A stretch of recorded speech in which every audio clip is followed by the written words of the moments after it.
जय हिंद, जोहार झारखंड। मैं शमशाद आलम। 9 फरवरी 2024 का दिन जेबी केसेस के लिए काला दिन था। जेबी केसेस ने अपना एक होनहार क्रांतिकारी साथी को खोया। अंगद नायक का मौत जो है वो एक आम मौत नहीं है। अंगद नायक को सुनियोजित तरीके से मौत का घाट उतारा गया। अंगद नायक ने झारखंड के लिए, झारखंडियत के लिए, भाषा के लिए, खतियान के लिए अपने आप को कुर्बान कर दिया। वो वही अंगद नायक है जो भाषा को लेकर, खतियान को लेकर जो है कि हमेशा आंदोलन में रहा करते थे। वो वही अंगद नायक है जो जेएसएससी का मुद्दा को लेकर हमेशा आंदोलन किए, चाहे वो पेपर लीक का मामला हो या एग्जाम रद्द कराने के मामला हो। उस आंदोलन में देवेंद्र नाथ महतो के साथ बढ़ चढ़कर हिस्सा लिए। आखिर अंगद नायक को मारने वाला कौन है, सवाल ये आता है। मेरा मांग है यहाँ की सरकार से कि आप इनके घर वालों को जो है कि उचित मुआवजा प्रदान करें और इनकी बीबी को आप एक अस्थायी नौकरी दे, क्योंकि अंगद नायक एक व्यक्ति था अपने घर में कमाने के लिए, महज एक ही व्यक्ति था। उसका एक 6 साल का बेटा है।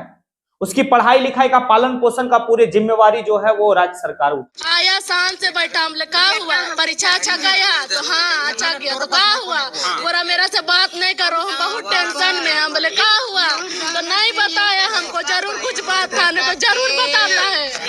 कुछ बात था, पूरा टेंशन में बैठल था, पूरा मुंह सब सूखल था। का हुआ पूछे तो नहीं बताया हमको, नहीं बताया। पहले कभी कभी रहता था पर कुछ बता देता था, पर इस बार कुछ नहीं बताया। अभी अगले महीना कुछ करना भी चाहता था, ऐसा करेंगे, ऐसा मेरा बच्चा को ऐसा पढ़ाएंगे, ऐसा दिखाएंगे बोलता था। हम नेता में उठेंगे, मेरा बच्चा को ऐसा बनाएंगे, मेरा पत्नी को ऐसा बनाएंगे, ऐसा कराएंगे बोलता था।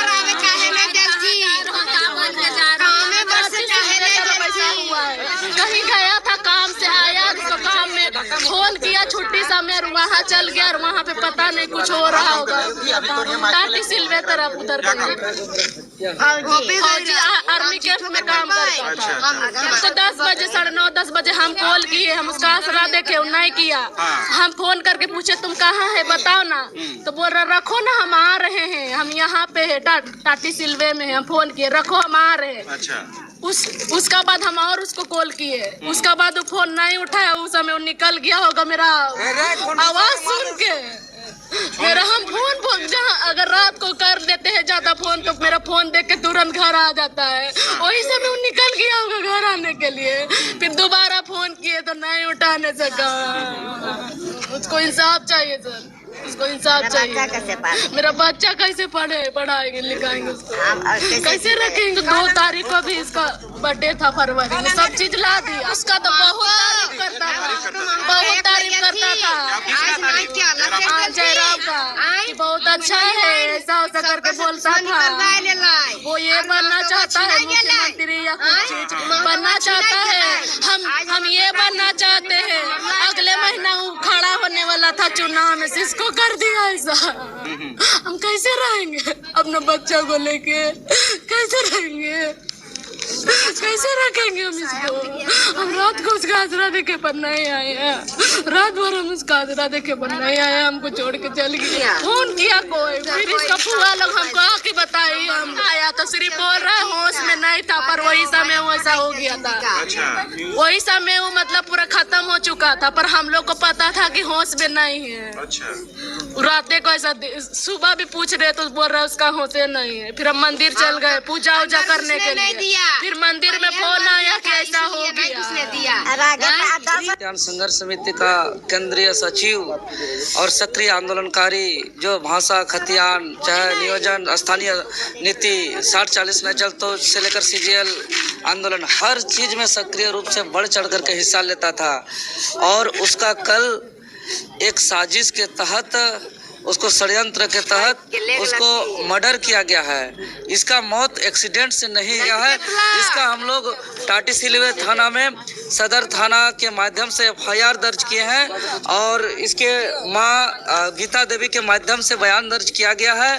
और बयान में स्पष्ट रूप से हम लोग लिखे हुए हैं कि अंगद नायक जो एक उभरता हुआ राज्य का चेहरा था, जो इस झारखंड के आवाज़ को बुलंद करता था और राजधानी रांची के हर आंदोलन को सफल बनाने में अहम योगदान देता था, जिससे कुछ माफिया या जो भी है यह जांच का विषय है। एसआईटी टीम गठित किया जाए और यह एक सुनियोजित तरीके से मर्डर है।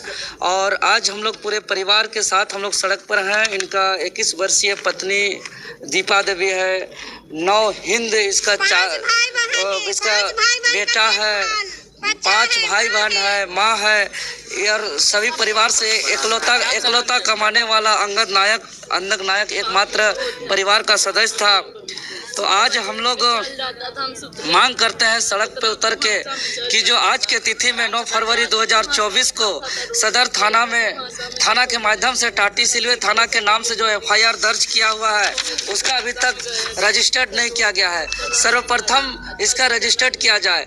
अभी FIR दर्ज हम लोग सुबह में किया तो अभी तक क्यों इसका FIR नंबर हम लोग को नहीं मिला है? सर्वप्रथम इसका FIR दर्ज किया जाए। कहीं ना कहीं FIR नंबर मिलने में देरी हो रहा है तो ये कहीं ना कहीं साजिश और षड्यंत्र आ रहा है। दूसरा हमारा मांग है कि अंगद नायक चूंकि एक सक्रिय आंदोलनकारी रहा है और उसका मौत कोई एक्सीडेंट से नहीं बल्कि सुनियोजित तरीके से मर्डर किया गया है, तो इसका जांच उच्च स्तरीय एक स्पेशल SIT टीम का गठन किया जाए और जो भी अपराधी है उसको चिन्हित करके पकड़ के उसको उचित कानूनी कार्रवाई किया जाए, उसको कड़ी से कड़ी सजा दिया जाए। साथ ही साथ अंगद का उम्र मात्र 24 साल था। उनका 5 भाई बहन है, उनके घर में एक परिवार है, माँ है, एक बेटा है। तो तत्काल इन आश्रित परिवार को 50 लाख रुपया का मुआवजा दिया जाए और साथ ही साथ अंगद नायक के पत्नी दीपा देवी को एक सरकारी नौकरी दिया जाए। साथ ही साथ अंगद नायक का बेटा नवहिंद नायक जो 6 वर्ष का है, एक मासूम सा लड़का है, इसका एक गुणवत्तापूर्ण शिक्षा के लिए बेहतर शिक्षा के लिए एक अच्छा से अच्छा स्कूल में इसका संपूर्ण जीवन का पढ़ाई लिखाई कराया जाए सरकार के माध्यम से। साथ ही साथ अंगद नायक के पत्नी को एक अस्थाई सरकारी नौकरी दिया जाए और इनका मकान जो है कि कच्चा मकान है, इनका कोई मकान भी नहीं है, इसीलिए एक सरकारी आवास भी दिया जाए। साथ ही साथ जो भी बाकी सरकारी लाभ का बात है वो दिया जाए। इतना अच्छा लड़का है कि कभी किसी प्रकार का धूम्रपान नशा वगैरह कुछ नहीं है जिंदगी भर। उन लोग बहुत ही धीरे धीरे अपना बायां साइड में रोड के किनारे चलते हुए आ रहा था।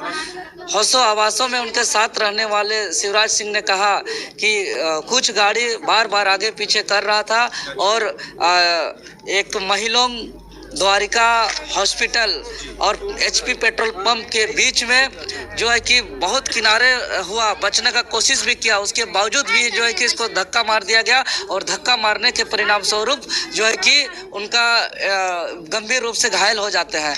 तो इससे पता चलता है कि चूंकि आंदोलन में सक्रिय रहते हैं, ये हमेशा भाषा का आंदोलन हो, खतियान का आंदोलन हो, नियोजन नीति का आंदोलन हो, 60-40 नए चलतों का आंदोलन हो या स्थानीय नीति का आंदोलन हो, सब में सक्रिय रूप से भाग लेते हैं। और सबसे बड़ी बात अभी JSSC CGL महाघोटाला का जो आंदोलन चल रहा है, 29 तारीख से 31 तारीख के बीच जो आंदोलन हुआ पूरा अहम भूमिका इनका रहा। 29 तारीख का पुतला भी इन्होंने खुद बनाया था, मुख्यमंत्री का और चेयरमैन का जब रांची राजधानी अल्बर्ट एक्का चौक में बनाया गया था इनका पुतला, इनके सब व्यवस्था इन्होंने किया था, पुआल से लेकर पुतला बनाने का सारे सामग्री का व्यवस्था किया था।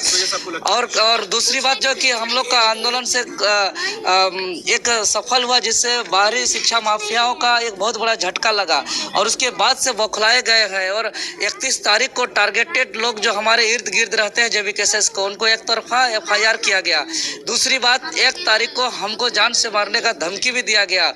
और तीसरा घटना हमारे साथ रहने वाला एक हमारा जो बहुत बड़ा एक आंदोलनकारी जो हमें आज अपूर्णीय क्षति हुई है तो खैर हम भरपाई नहीं कर सकते हैं, इनको ये क्षति कर दिया गया। तो इससे लगता है कि कहीं ना कहीं एक सुनियोजित तरीके से इसका साजिश है। आज हम आपके चैनल के माध्यम से उसको विनम्र श्रद्धांजलि देते हैं और साथ ही साथ उनको शहीद का दर्जा मिले।